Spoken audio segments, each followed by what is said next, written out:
ராஜஸ்தானில் இந்திய விமானப்படையின் ஜாகுவார் போர் விமானம் விழுந்து நொறுங்கியதில் விமானி உட்பட 2 பேர் உயிரிழந்தனர். ராஜஸ்தான் மாநிலம் சுரு மாவட்டம் ரத்தன்கர் பகுதியில் இந்திய விமானப்படையின் ஜாகுவார் போர் விமானம் விபத்துக்குள்ளானது.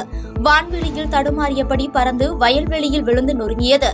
கிராம மக்கள் அளித்த தகவல்படி சம்பவ இடத்திற்கு போலீசார் மற்றும் மீட்புப் படையினர் விரைந்தனர். தொடர்ந்து நீண்ட நேரம் போராடி இடிபாடுகளில் சிக்கியிருந்த விமானி உடல் உட்பட 2 சடலத்தை மீட்டனர். இதனையடுத்து விமான விபத்திற்கான காரணம் குறித்து விசாரணை நடைபெற்று வருவதாக தகவல்கள் வெளியாகியுள்ளது.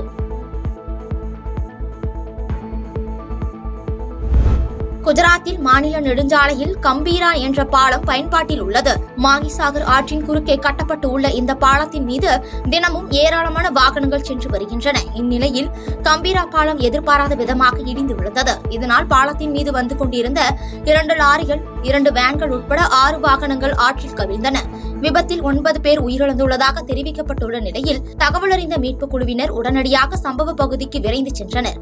தொடர்ந்து அங்கு ஆற்றில் தத்தளித்துக் கொண்டிருந்தவர்களை மீட்டு மருத்துவமனைக்கு அனுப்பி வைத்தனர்.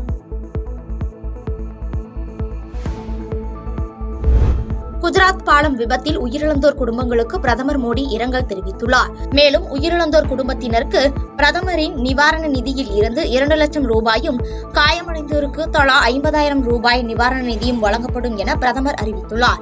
இந்நிலையில் குஜராத் பாலம் விபத்தில் உயிரிழந்தவர்களின் குடும்பங்களுக்கு ஜனாதிபதி திரௌபதி முர்மு இரங்கல் தெரிவித்துள்ளார்.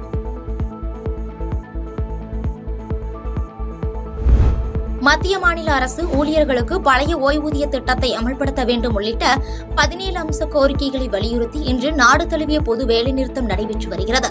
இன்று நடைபெற்று வரும் பொது வேலை நிறுத்தத்தால் பொதுமக்களுக்கு பாதிப்பு ஏற்படாதவாறு மாநில அரசுகள் நடவடிக்கை மேற்கொண்டுள்ளது. அதன்படி அரசு பேருந்துகள் வழக்கம் போல் இயக்கப்படுகின்றன. இதனிடையே போராட்டத்தில் ஈடுபட்டுள்ள தொழிற்சங்கங்களை சார்ந்த ஓட்டுநர்கள் வராத நிலையில் தற்காலிக பணியாளர்கள் கொண்டு அரசு பேருந்துகள் இயக்கப்பட்டு வருகிறது. இந்த நிலையில் அரசு பேருந்து ஓட்டுநர் ஒருவர் தலையில் ஹெல்மெட் அணிந்து கொண்டு பேருந்தை இயக்குவது தொடர்பான வீடியோ சமூக வலைதளங்களில் வைரலாகி வருகிறது. மேலும் இது குறித்து அவர் கூறுகையில், தாக்குதலின் போது ஏற்படும் காயங்களில் இருந்து தப்பிக்க ஹெல்மெட் அணிந்திருந்ததாக தெரிவித்துள்ளார். டாலர் தான் ராஜா, அதனை பிரிக்ஸ் அமைப்பு அளிக்க முயற்சி செய்கிறது என அமெரிக்க அதிபர் டொனால்ட் ட்ரம்ப் குற்றம் சாட்டியுள்ளார். வெள்ளை மாளிகையில் செய்தியாளர்களை சந்தித்த அமெரிக்க அதிபர் டொனால்ட் ட்ரம்ப், பிரிக்ஸ் அமைப்பில் உள்ள நாடுகள் யாராக இருந்தாலும் விரைவில் 10% கட்டணம் வசூலிக்கப்படும் என்றும், அமெரிக்காவை காயப்படுத்தவே பிரிக்ஸ் அமைப்பு உருவாக்கப்பட்டது என்றும், நமது டாலரை சீரழிக்கவும் அமைக்கப்பட்டது என குற்றம் சாட்டினார். மேலும் இதனால் கடும் விளைவுகளை அந்த அமைப்பு சந்திக்க நேரிடும் எனவும் எச்சரிக்கை விடுத்தார்.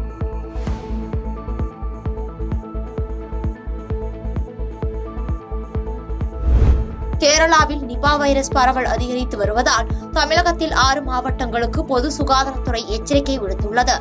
கேரளா, மலப்புரம் மற்றும் பாலக்காடு பகுதிகளில் நிபா வைரஸ் பரவலால் ஒருவர் உயிரிழந்த நிலையில் மற்றொருவர் தீவிர சிகிச்சை பெற்று வருகிறார். இதையடுத்து தமிழகத்தில் நிபா வைரஸ் பரவலை தடுக்க எல்லையோர மாவட்டங்களில் சோதனை சாவடிகள் அமைக்கப்பட்டு கண்காணிப்பு தீவிரப்படுத்தப்பட்டுள்ளது. குறிப்பாக நீலகிரி, கோவை, திருப்பூர், தேனி, தென்காசி, கன்னியாகுமரி ஆகிய 6 மாவட்டங்களுக்கு எச்சரிக்கை விடுக்கப்பட்டுள்ளது. தொடர்ந்து இந்த மாவட்டங்களில் கண்டறியப்படும் காய்ச்சல் குறித்தான முழு தகவல்களையும் பொது சுகாதாரத்துறைக்கு தெரிவிக்க வேண்டும் என்றும், கேரளாவில் இருந்து வருவோருக்கு காய்ச்சல் பாதிப்பு இருந்தால் தனிமைப்படுத்தி சிகிச்சை அளிக்க வேண்டும் எனவும் தமிழக பொது சுகாதாரத்துறை சார்பில் அறிவுறுத்தப்பட்டுள்ளது.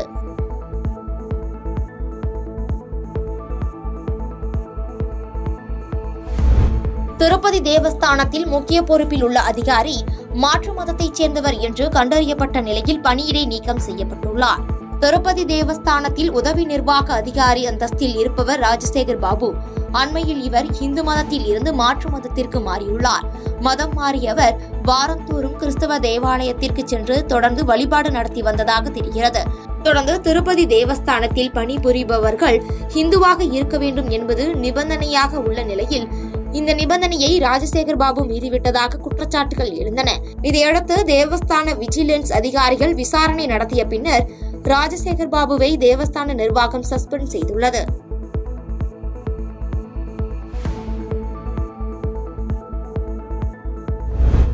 பாலஸ்தீனத்தை நாடாக அங்கீகரிக்க முடியாது என இஸ்ரேல் பிரதமர் அமெரிக்காவில் பேட்டியளித்துள்ளார். ஈரானுடனான போரில் வெற்றியடைந்ததற்காக இஸ்ரேல் பிரதமர் நெதன்யாகுவை அழைத்து அமெரிக்க அதிபர் டிரம்ப் விருந்து வைத்தார்.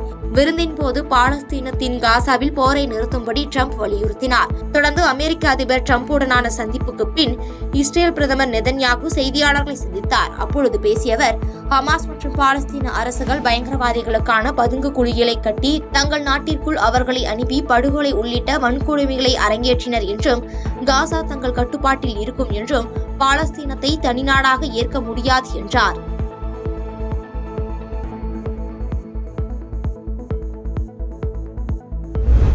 பிரதமர் Modi Ghana, Trinidad and Tobago, Argentina, Brazil மற்றும் நமீபியா ஆகிய 5 நாடுகளுக்கு சுற்றுப்பயணம் மேற்கொண்டுள்ளார். அந்த வகையில் பிரதமர் மோடி நேற்று பிரேசில் சென்று அங்கு நடைபெற்ற பிரிக்ஸ் உச்சி மாநாட்டில் பங்கேற்றார். இதனைத் தொடர்ந்து பிரேசில் அதிபர் லூலா டி சில்வாவை பிரதமர் மோடி சந்திப்பின் போது இருநாட்டு உறவு, வர்த்தகம் உட்பட பல்வேறு விவகாரங்கள் குறித்து ஆலோசனை நடத்தினர். இந்நிலையில் பிரதமர் மோடிக்கு பிரேசிலின் உயரிய விருதான the grand collar of the nation order all the southern cross வழங்கி கௌரவிக்கப்பட்டுள்ளது. மேலும் பிரேசில் அதிபரால் அந்நாட்டின் உயரிய விருது வழங்கி கௌரவிக்கப்பட்டது. இந்நிலையில் தனக்கு மட்டுமல்ல 144 கோடி இந்தியர்களுக்கும் தொடர்ந்து விருது குறித்து பேசிய பிரதமர் மோடி, தனக்கு மட்டுமல்ல 140 கோடி இந்தியர்களுக்கும் இது பெருமை என்று தெரிவித்தார்.